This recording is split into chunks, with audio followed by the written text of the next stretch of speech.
last hour, we talked about how the drought in Maine has really been impacting apple growing across our state. Leanne Stapleton doing her share to see how pumpkins are now doing. Okay, she's live at Ricker Hill Orchards in Turner with the latest. Hi, Leanne. Hey, good morning, guys. Unfortunately, I did get pulled over. I've got my tractor license revoked, but that's another story for another day.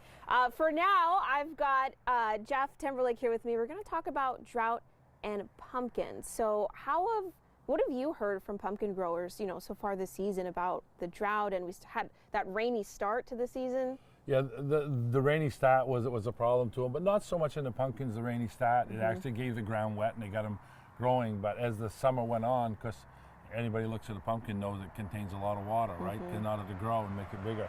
And any of the pumpkins that were grown within the extreme drought area, as I talk to our suppliers who supply us with our pumpkins, are having a really hard time getting big pumpkins this year.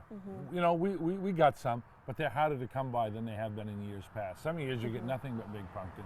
This year they're all, medium to large, and the rest in jumbos out there. But it's been more of a challenging year for all farmers, no matter what you're doing in the farming industry this year. The extreme drought conditions really are having an effect all across the state of Maine. And it's not just pumpkins. I know maple tapping season is still a few months away, but that's even a question mark right now. Yeah, I was, as everybody knows around here, that we do a big Maine Maple Sunday weekend, and we'll still have it. It'll go over great because of food. But how is maple production going to be? What is the drought doing to that? The question we've asked is, how will the sugar content be? The tree's still going to suck up water in the spring, and it's going to create it, but you may have to boil more to get your syrup. But what is the sugar content? Because we like to have a high sugar content early in the year. It gives you a clearer, much clearer cider. I mean, much clearer syrup. Yeah, see, you got me to screw up now.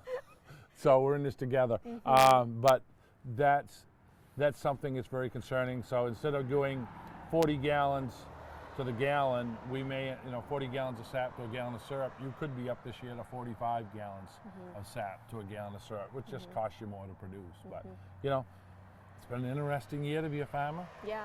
But by God, we're a hardy bunch, and we're going to keep going.